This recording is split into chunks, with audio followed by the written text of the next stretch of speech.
बिस्मिल्लाहिर्रहमानिर्रहीम, अस्सलाम वालेकुम। कैसे हैं आप सब? उम्मीद करता हूँ आप सब खैरियत से होंगे।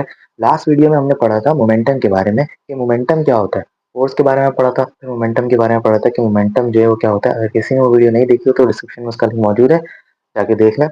और आज हम पढ़ेंगे कुछ लॉज के बारे में जो न्यूटन ने 16वीं सदी में दिए थे। न्यूटन ने फिजिक्स में बहुत काम किया था जिसके ज़रिए हमें इतनी सारी चीज़ें आज मालूम हो सकी हैं। हम फिजिक्स में आज दुनिया को इतना ज़्यादा जान सकें। तो न्यूटन ने कुछ लॉज दिए थे जो आज हम पढ़ेंगे। इसमें से पहला लॉ था law first law of motion. First law of motion था, लेकिन उससे पहले law of conservation of momentum, इसकी हेडिंग लगा लें, law of conservation of momentum.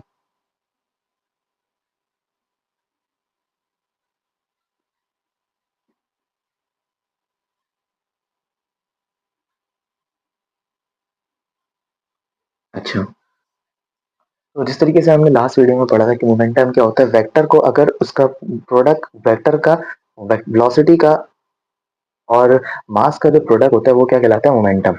यानी मोमेंटम क्या कहलाता था, वेलोसिटी का और मास का जो प्रोडक्ट का, यानी एम वी, ये क्या कहलाता था, मोमेंटम। तो ये न्यूटन ने एक लॉ दिया जो इसके थर्ड लॉ के ऊपर डिपेंड करता है कि थर्ड लॉ भी इसी टाइप का है कि जो कंजर्व मोमेंटम जो है, हर बॉडी का जो मोमेंटम होगा जब दो बॉडी आपस में कोलाइड करें, जैसे यहाँ से एक बॉल आ रही है और यहाँ से दूसरी बॉल आ रही है, ये दोनों बॉडी जब आपस में कोलाइड करेंगी तो इनका जो टोटल मोमेंटम होगा ना, टोटल मोमेंटम वो क्या होगा, कांस्टेंट होगा। ठीक है, जितना पहले था उतना आखिर में होगा। जैसे अगर ये बॉडी है, इसकी वेलोसिटी कुछ ना कुछ है, और एक यहाँ से बॉडी आ रही है, इसकी वेलोसिटी कुछ ना कुछ है, और ये दोनों अगर आपस में टकरा रही हैं, तो जाहिर सी बात है या तो अगर इनका मास कांस्टेंट होगा तो इनकी वेलोसिटी या तो इसकी वेलोसिटी इसको चली जाएगी या इसकी वेलोसिटी इसके पास आ जाएगी, या तो दोनों वेलोसिटीज वहीं पर ही दोनों को एक दूसरे को टकराकर वो दोनों दूसरी डायरेक्शन में मूव करेंगी। लेकिन अगर किसी का मास ज्यादा हो और किसी का मास कम हो तो फिर इसमें मास, जिसका मास ज्यादा होगा वो क्या करेगी, वो बॉडी को, जैसे अगर ट्रक है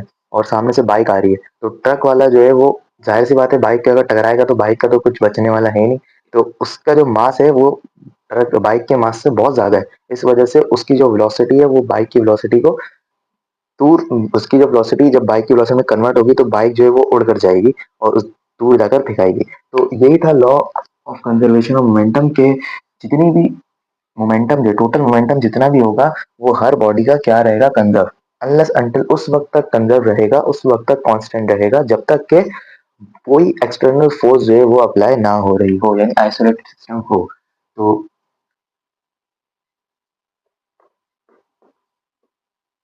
the total momentum of an isolated system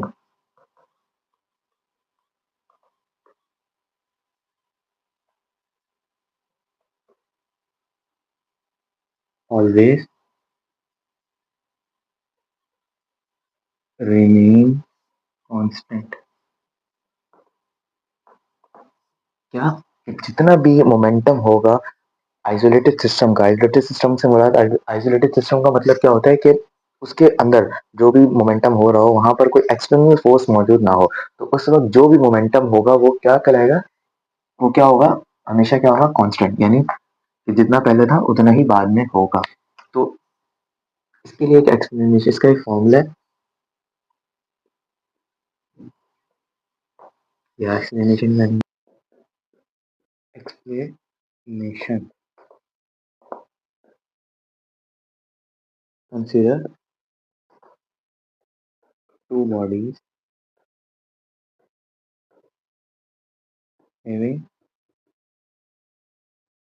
their masses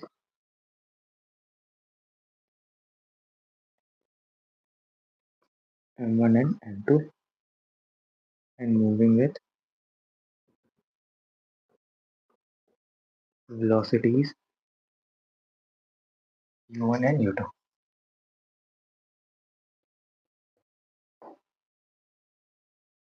सही है।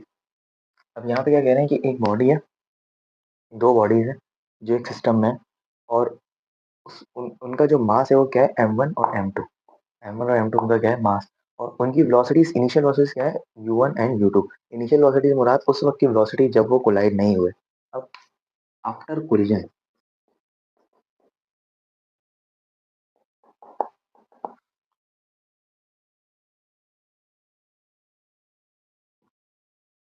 their velocities becomes v1 and v2। अब देखो, अब देखो कि आफ्टर कोलिजन, जब कोलिजन से पहले एक बॉडी जो है वो मूव कर रही है, उसकी वेलोसिटी कुछ ना कुछ होगी। सामने से एक और बॉडी आ रही है, समझो इस तरीके से समझ लो कि एक गाड़ी है, यहाँ से जा रही है, इसकी वेलोसिटी कुछ ना कुछ है, इसका मास भी कुछ ना कुछ है, तो इसका कुछ ना कुछ क्या होगा, मोमेंटम। यहाँ से एक और बॉडी आ रही है, इसका भी कुछ ना कुछ मास है, कुछ ना कुछ इसका क्या है, वेलोसिटी है उसकी भी, और कुछ ना कुछ इसकी क्या है, तो मोमेंटम इसका कुछ ना कुछ होगा। जब ये दोनों बॉडीज आपस में कोलाइड करेंगी, तो कोलाइड करते वक्त इसकी वेलोसिटी चेंज होगी और इसकी भी वेलोसिटी चेंज होगी। अब इस वेलोसिटी के कन्वर्जन कन्वर्जन में कुछ ना कुछ वेलोसिटी या तो इसकी इसमें चली जाएगी, इसकी इसमें चली जाएगी, या हो सकता है दोनों की सेम वेलोसिटीज रहे और वो दोनों दूसरी डायरेक्शन में मूव करने लग जाए। लेकिन कुछ ना कुछ वेलोसिटी जो है वो उनकी चेंज हो सकती है, इसका इम्कान है। तो आफ्टर कोलिजन जो उसकी वेलोसिटीज होगी, हमने क्या कह दिया कि उसकी वेलोसिटी क्या होगी, v1 और v2। अब ये law of conservation of momentum को मद्देनजर रखते हुए ये जो इक्वेशन बनी थी, ये किसकी बनी थी, यहाँ पे एक इक्वेशन बनेगी जो law of conservation of momentum, इसका मोमेंटम क्या कहलाएगा, m1 v1, सही है, और m1 u1 into m2 u2। और इसका जो मोमेंटम निकलेगा वो क्या निकलेगा, m1 v1 into m2 v2, ये मल्टीप्लाई का, सही है। अब ये मोमेंटम कौन सा है, बिफोर कोलिजन, और ये मोमेंटम कौन सा है, आफ्टर कोलिजन। और इस लॉ पे, अगर इस लॉ को देखें तो ये लॉ में क्या कह रहा है कि मोमेंटम जो है बिफोर कोलिजन और आफ्टर कोलिजन ये क्या रहेगा, हमेशा कांस्टेंट, यानी ये दोनों आपस में क्या होंगे, बराबर। तो ये और ये दोनों टर्म आपस में क्या होगी, before momentum, momentum before collision,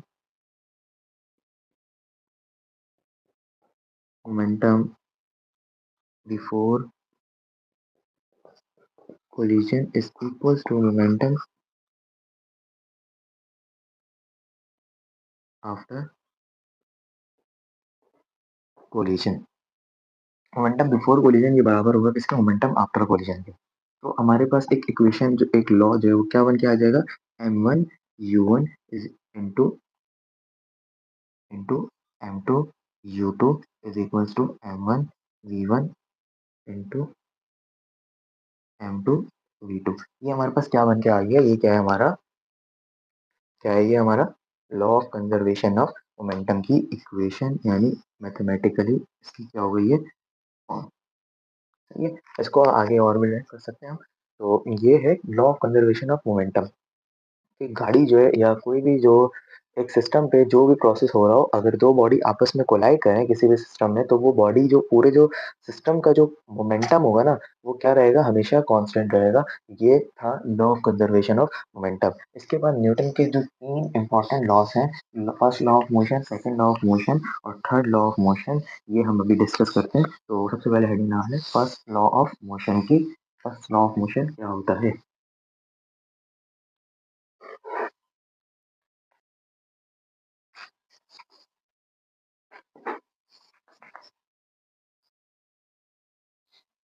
अच्छा, तो न्यूटन ने दिए थे ये लॉ कब, 16वीं सदी में। तो ये कुछ लॉज है, जो तीन लॉ, ये सबसे इम्पोर्टेंट मोशन के ऊपर न्यूटन ने लॉ दिए थे कि मोशन जो है किस तरीके से बिहेव करता है। तो सबसे पहला लॉ क्या था कि एक बॉडी जो है, अगर एक बॉडी उस वक्त तक अपनी स्टेट पर ही बरकरार रहेगी जब तक कि उस पर कोई एक्सटर्नल फोर्स अप्लाई ना हो। अगर कोई बॉडी मूव कर रही है तो वो सारी जिंदगी मूव मोशन में ही रहेगी, यूनिफॉर्म वेलोसिटी में मूव करते रहेगी जब तक उसके ऊपर कोई एक्सटर्नल फोर्स अप्लाई ना हो। तो वो क्या करेगी, वो हमेशा सारी जिंदगी मूव ही करती रहेगी। और अगर कोई बॉडी रेस्ट में है, कोई बॉडी यहाँ रखी हुई है, अब ये उस वक्त तक यहाँ ही रहेगी जब तक इस पे कोई एक्सटर्नल फोर्स अप्लाई ना हो और इसको कोई उठाए ना, या इसको कोई इसकी जगह से चेंज ना करे, तो तब्दील ना करे। तो उस वक्त तक ये कहाँ रहेगी, उसी जगह पर ही रहेगी। तो फर्स्ट लॉ ऑफ मोशन क्या है,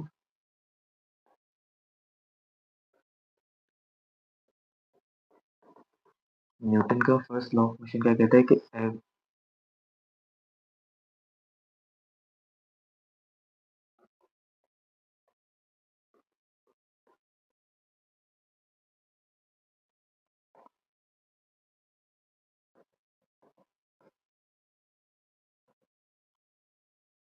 A body continue its state of rest and uniform motion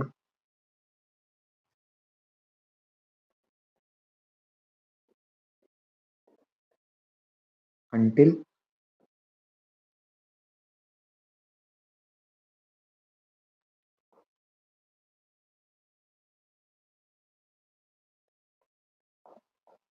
and unless an external force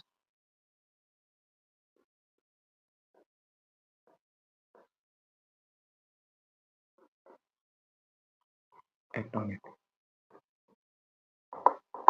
जो बॉडी जो है वो उस वक़्त तक अपनी मोशन अपनी स्टेट मेरी बरकरार रहेगी जब तक कि उसके ऊपर कोई एक्सटर्नल मोशन या एक्सटर्नल फ़ोर्स अप्लाई ना हो।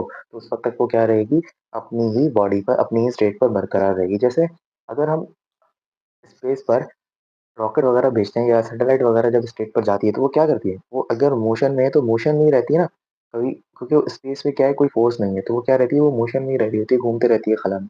तो इस किस वजह से घूमती रहती है कि उसके ऊपर कोई एक्सटर्नल फ़ोर्स नहीं लग रही, उसके ऊपर कोई उसको कोई रोकने वाला नहीं है, तो वो क्या यूनिफ़ॉर्म स्पीड पर ही घूमते रहती है, कोई इसके ऊपर फ़ोर्स अप्लाई नहीं हो रही इस वजह से। तो यही न्यूटन का लॉ था कि बॉडी जो है वो सारी ज़िंदगी उसी अपनी जगह पर रहेगी जब तक कि उसके ऊपर कोई एक्सटर्नल फ़ोर्स अप्लाई ना हो। अगर तो वो मूव कर रही है तो सारी ज़िंदगी वो क्या मूव ही करती रहेगी जब तक उसके ऊपर कोई एक्सटर्नल फ़ोर्स अप्लाई ना हो। इसकी एक वजह थी इनर्शिया।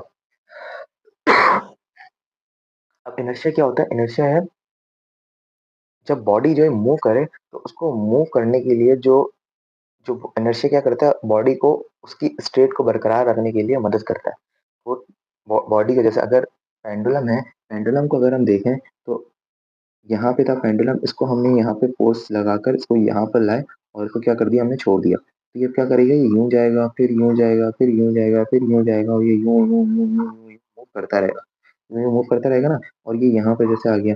तो अब ये उस वक़्त तक ये जो इसको मूव करा रहा है ना, हमने तो यहाँ पे सिर्फ़ छोड़ा था ना, तो इसको यहाँ पे आके रुक जाना चाहिए था। हमने सिर्फ़ इतनी फ़ोर्स लगाई थी, लेकिन ये वापस यहाँ गया। ये क्यों गया? ये इनर्शिया की वज़ह से गया, क्योंकि इनर्शिया क्या है, ऐसी फ़ोर्स है जो इसको अपनी बॉडी को, अपनी हालत को बरकरार रखने में क्या कर रही है, मदद कर रही है कि वो अपनी बॉडी को, अपनी हालत को जिसमें वो है उसको बरकरार रख सके। तो ये क्या, और ये किस वजह से हो रही है कि, और ये ऐसे ही सारी ज़िंदगी मूव करते रहेगा जब तक कि इसके ऊपर कोई फ़ोर्स अप्लाई ना हो।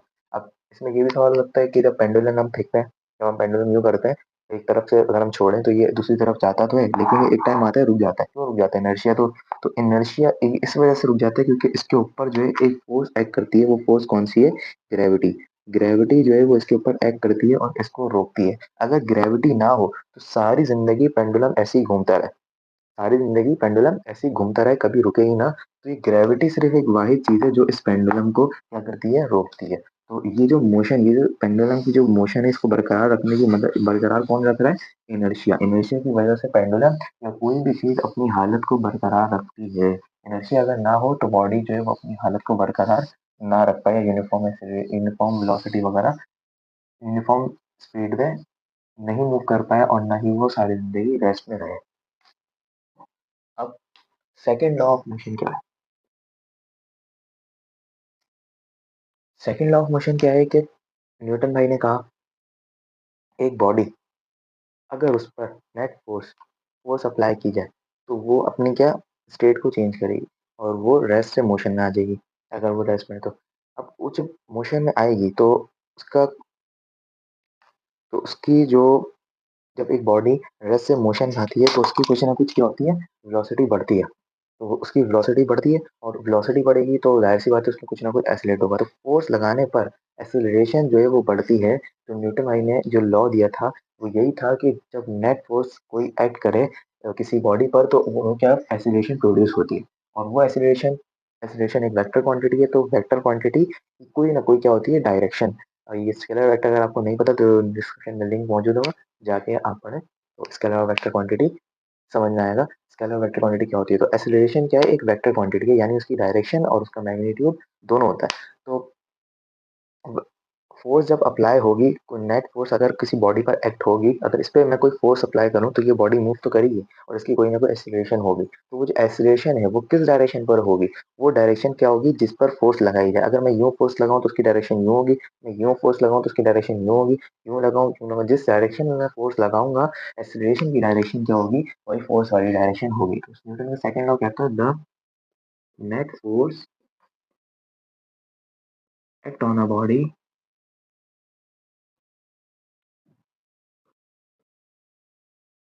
It's produce acceleration. The direction of acceleration and the direction with the direction of force. It's same as the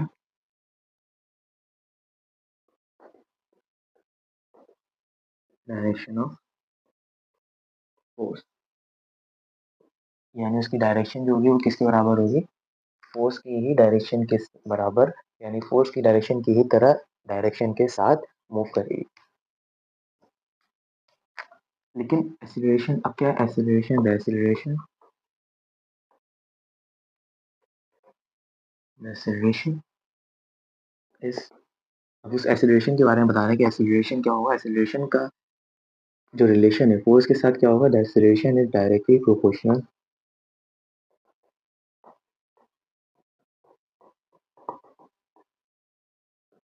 to the force and inversely proportional to the mass force।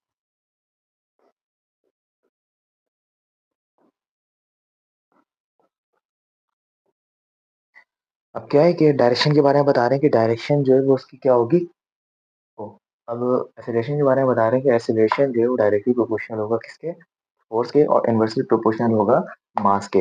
Directly proportional inversely proportional क्या होता है कि अगर हम acceleration को बढ़ाएं, force को बढ़ाएं, एक्सेलरेशन को बढ़ाएं तो फोर्स जाहिर सी बात है क्या होगी? बढ़ेगी। और अगर हम मास को कम करें तो फोर्स तब भी बढ़ेगी, क्योंकि मास और एक्सेलरेशन तब भी बढ़ेगी, कि मास और एक्सेलरेशन का जो रिलेशन है वो क्या है? इनवर्सली है।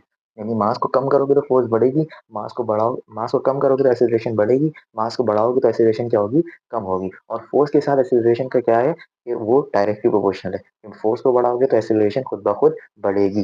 तो इससे दो इक्वेशन आई। पहली इक्वेशन क्या कि एक्सेलरेशन जो है वो क्या है? डायरेक्टली प्रोपोर्शनल है किसके? Acceleration is directly proportional to force. और दूसरी इक्वेशन क्या है कि acceleration is inversely proportional to mass. अब इन दोनों इक्वेशन को, इक्वेशन 1 एंड 2,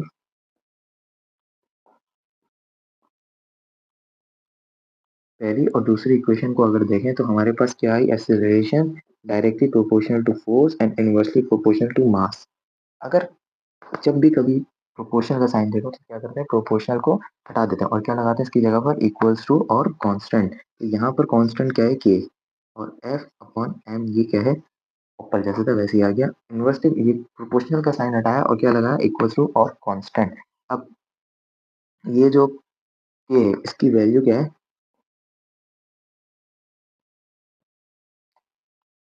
के की वैल्यू क्या है? 1। के को क्या है? 1 कर दिया। के की वैल्यू यहाँ पे क्या होती है? 1। तो ए इक्वल्स टू 1 आ गया। 1 ऐसे 1 लिखो ना लिखो, इसके बाद होती है F upon M.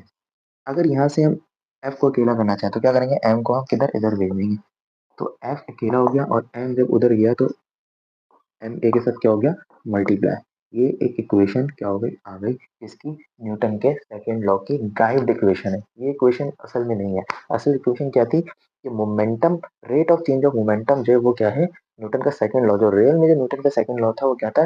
Rate of change of momentum. हम जो है वो उसकी ड्राइव फॉर्म पढ़ते हैं जो क्या है? F equals to M A. तो ये न्यूटन की सेकंड लॉ की ड्राइव फॉर्म है, F equals to M A. यानी फोर्स जो है वो क्या है? मास के और एक्सीलरेशन के, इन दोनों के डायरेक्टली प्रोपोर्शनल है। यानी मास बढ़ाओगे तो फोर्स बढ़ेगी, एक्सीलरेशन बढ़ाओगे तो तब भी फोर्स बढ़ेगी। एक तरीके से ये भी देखा जा सकता है। तो इस पे एक न्यूमेरिकल करते हैं।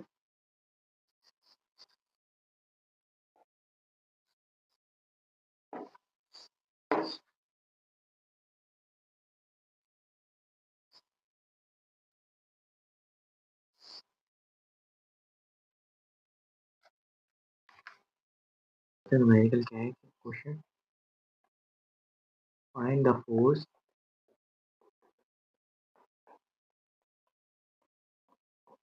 which stops a car of 20 kg mass having speed 10 meter per second over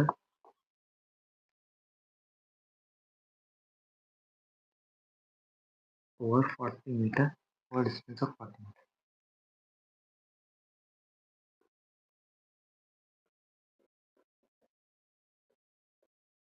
एक गाड़ी जो है वो मूव कर रही है 10 मीटर पर सेकंड की स्पीड से। देखो इसमें क्या कहा जा रहा है, इस न्यूमेरिकल में सबसे पहले क्या करना है, न्यूमेरिकल को समझना है। तो इस न्यूमेरिकल में क्या कहा जा रहा है कि एक बॉडी एक फोर्स मालूम करनी है किसकी, जो बॉडी कार को स्टॉप कर रही है। अब एक गाड़ी है जो कितने की है, 20 किलोग्राम की, यानी इसका सबसे पहले क्या दे दिया, मास। मास कितना है, 20 केजी। 20 केजी की गाड़ी है, जिस जो फोर्स जो है वो मालूम करो, जो 20 केजी की गाड़ी को स्टॉप कर रही है, इससे उसकी स्पीड कितनी दी है, 10 मीटर पर सेकेंड की। और क्या दिया हुआ है, डिस्टेंस। अब हमने जो फॉर्मूला पढ़ा है वो फॉर्मूला क्या है, F=ma। यहाँ पर सिर्फ क्या गिवन है, m। और मालूम क्या करना है, मालूम क्या करना है, ए बी और एफ बी। ए किस तरीके से मालूम करना है, सबसे पहले क्या करना है, सवाल का क्या बनाना है, डाटा। तो क्या करना है, सबसे पहले क्या बनाना है, डाटा। अब डाटा बनाया, डाटा में सबसे पहले में क्या गिवन है, mass. Mass equals to 20 kg। Mass given है। दूसरी चीज क्या गिवन है, स्पीड यानी वेलोसिटी। वेलोसिटी कितनी गिवन है, 10 मीटर पर सेकेंड। और क्या एक और चीज क्या गिवन है, डिस्टेंस 40 मीटर। और मालूम क्या करना है, बोल रहे हैं फोर्स। अब किस तरीके से फोर्स को मालूम किया जाए, क्या फॉर्मूला लगाया जा सकता है कि जिस तरीके से फोर्स जो है मालूम हो जाए। अब फोर्स के बहुत सारे फॉर्मूले, लेकिन फोर्स का एक फॉर्मूला कौन सा, न्यूटन सेकंड लॉ, न्यूटन के सेकंड लॉ से जो हमें फॉर्मूला मिला क्या, F=ma। लेकिन यहाँ पर एक मसला है कि m तो गिवन है लेकिन a है नहीं। सबसे पहले हमें क्या करना पड़ेगा, इस a को मालूम करना पड़ेगा। तो सबसे पहले क्या करेंगे, फॉर a। लेकिन अब दूसरा मसला है, a को किस तरीके से मालूम किया जाए। तो यहाँ पे देखो हमें क्या क्या गिवन है, वेलोसिटी और डिस्टेंस। अपने दिमाग का इस्तेमाल करते हुए सोचो, ये वेलोसिटी कौन सी हो सकती है, कौन सी है ये वेलोसिटी, इनिशियल वेलोसिटी होगी। क्यों होगी इनिशियल वेलोसिटी, वजह, इनिशियल वेलोसिटी क्यों होगी, क्योंकि सवाल में कहा जा रहा है कि गाड़ी जो है वो क्या कर रही है, स्टॉप करी जा रही है। तो स्टॉप करने वाली फोर्स को मालूम करना है। तो जब किसी भी चीज को स्टॉप किया जाता है तो वो किस में आ जाती है, रेस्ट में। और रेस्ट में जो हर चीज होती है वो क्या होती है, जीरो। तो हमें यहाँ पे एक और चीज मालूम हो गई, क्या, फाइनल वेलोसिटी। फाइनल वेलोसिटी कितनी मालूम हो गई, 0 मीटर पर सेकेंड। क्यों, क्योंकि गाड़ी जो है वो स्टॉप हो गई, एक चीज स्टॉप हो गई तो उसकी कोई वेलोसिटी तो होगी। वो किस में होगी, रेस्ट में। और रेस्ट में हर चीज क्या होती है, जीरो। तो यहाँ पे हमें फाइनल वेलोसिटी और इनिशियल वेलोसिटी मालूम हो गई। अब कौन सा ये फॉर्मूला हो सकता है जिससे हम एक्सेलरेशन को मालूम कर ले, इन चीजों को जानकर, इन चीजों के जरिए। तो एक ही फॉर्मूला ऐसा है जिसके जरिए हम मालूम कर सकते हैं, क्या पता और भी हो, लेकिन यहाँ पे हम एक फॉर्मूला यूज करेंगे। वो कौन सा फॉर्मूला है, new third equation of motion. Third equation of motion क्या कहती है, S/(A)(S)=VF² माइनस VI²। यानी VF जो इनिशियल वेलोसिटी है उसका स्क्वायर माइनस फाइनल वेलोसिटी उसका स्क्वायर माइनस इनिशियल वेलोसिटी का स्क्वायर। अब यहाँ पे हमें क्या गिवन है ना, डिस्टेंस भी गिवन है, वेलोसिटी फाइनल वेलोसिटी भी पता है, इनिशियल वेलोसिटी भी पता है। मालूम क्या करना है, ए सिंपल सा है, 2a मालूम करना है, एस कितना है 40। 2a मालूम करना है, एस कितना है 40। फाइनल वेलोसिटी क्या है, जीरो। जीरो का स्क्वायर जीरो। इनिशियल वेलोसिटी कितनी है, इनिशियल वेलोसिटी 10। 10 का स्क्वायर 100। यहाँ पे 2a से जब 240 से मल्टीप्लाई हुआ कितना हो गया, 80। A=0 0 0 minus minus 100। 0 minus 100 minus 8। यहाँ पे 80, यहाँ पे क्या हो रहा है, मल्टीप्लाई। यहाँ पे क्या हो जाएगा, डिवाइड। तो ये क्या आ गया, 10/8 माइनस का, कैसे हुआ, जीरो से जीरो कट गया, 10/8 बढ़ गया। 10/8 क्या हो गया, माइनस का। चलो इसको काट लें। 10/8 तो 2 1 2 2 4, 2 5 क्या है, 5/2। एक्सीलरेशन कितना आ गया, -5 डिवाइडेड बाई 2। मीटर पर सेकंड स्क्वायर। ये क्या आ गई? एक्सेलरेशन। अब क्या एक्सेलरेशन हमें मालूम हो गई, अब क्या करना है? सिंपल इसको इक्वेशन में पुट करना है और क्या आंसर निकाल देना है। इक्वेशन में पुट करा,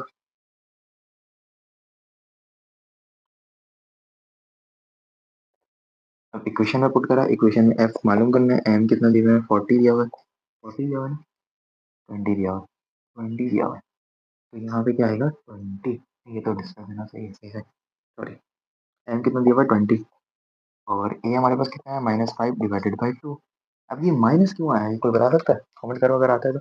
माइनस किस वजह से आया कि एक्सेलरेशन जो है वो क्या हो रही है, गाड़ी को रोका जा रहा है, तो एक्सेलरेशन क्या होगी? नेगेटिव में होगी ना। किसी भी चीज को रोका जाता है तो डी एक्सेलरेशन होती है, यानी नेगेटिव में एक्सेलरेशन होगी। इस वजह से क्या है यहाँ पर? माइनस। माइनस किसको आया कर रहा है कि एक्सेलरेशन क्या है? रोका जा रहा है एक्सेलरेशन को, यानी एक्सेलरेशन गाड़ी को रोका जा रहा है, एक्सेलरेशन क्या है? माइनस में। तो 2 1 2 और 2 10 20 और 10 5 50 -50 न्यूटन। लेकिन एक मसला है, फोर्स तो माइनस में होती नहीं है, तो हम क्या करेंगे? इस माइनस को नेग्लिजिबल मान लेंगे, माइनस नहीं है। क्यों? फोर्स माइनस में कैसे होगी भाई? फोर्स तो फोर्स है ना, फोर्स तो लगाई जा रही है। अब फोर्स को माइनस में किस तरीके से करोगे? फोर्स कभी माइनस में नहीं होती। तो ये क्या है? फोर्स कितनी आ गई? 50 Newton. Minus is negligible, minus को नेग्लिजिबल मान लो। तो ये सेकंड लॉ ऑफ मोशन है, और ये इसका न्यूमेरिकल उम्मीद करता हूँ समझ आया होगा। आसान न्यूमेरिकल ना।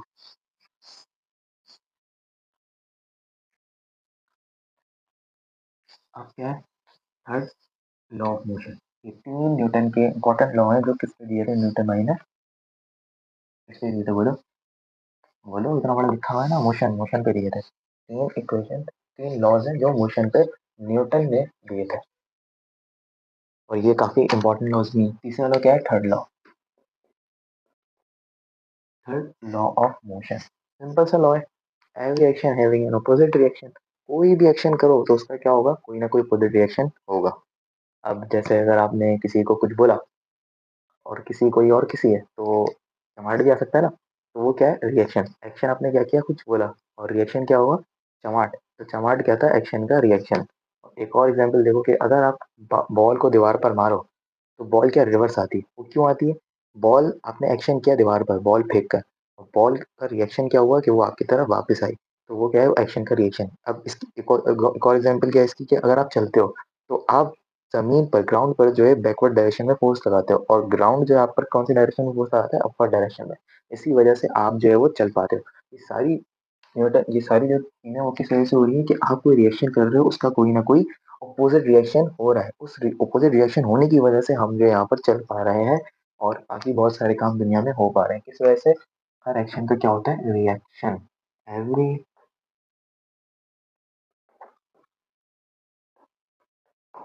Action having an equal and opposite reaction. अभी इक्वल रिएक्शन क्या है? इक्वल रिएक्शन इस तरीके से है, अगर आप किसी से प्यार करो और वो आपको प्यार करे, तो ये क्या होगा?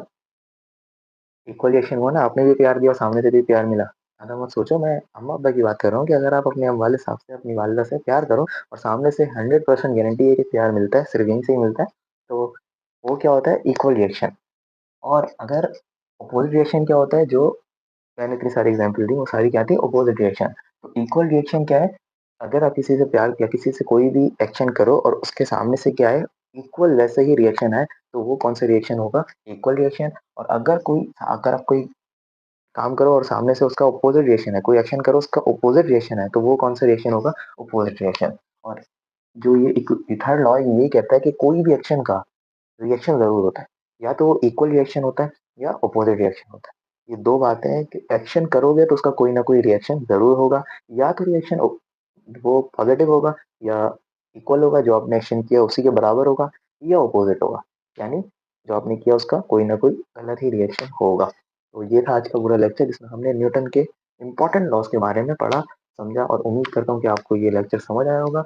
ये सारे न्यूटन के लॉज भी समझ आए होंगे। और वीडियो अच्छी लगी तो लाइक करेगा, सब्सक्राइब करेगा, शेयर ज़रूर कर देगा। मिलेंगे जल्द नेक्स्ट वीडियो में, तब तक के लिए अस्सलाम वालेकुम।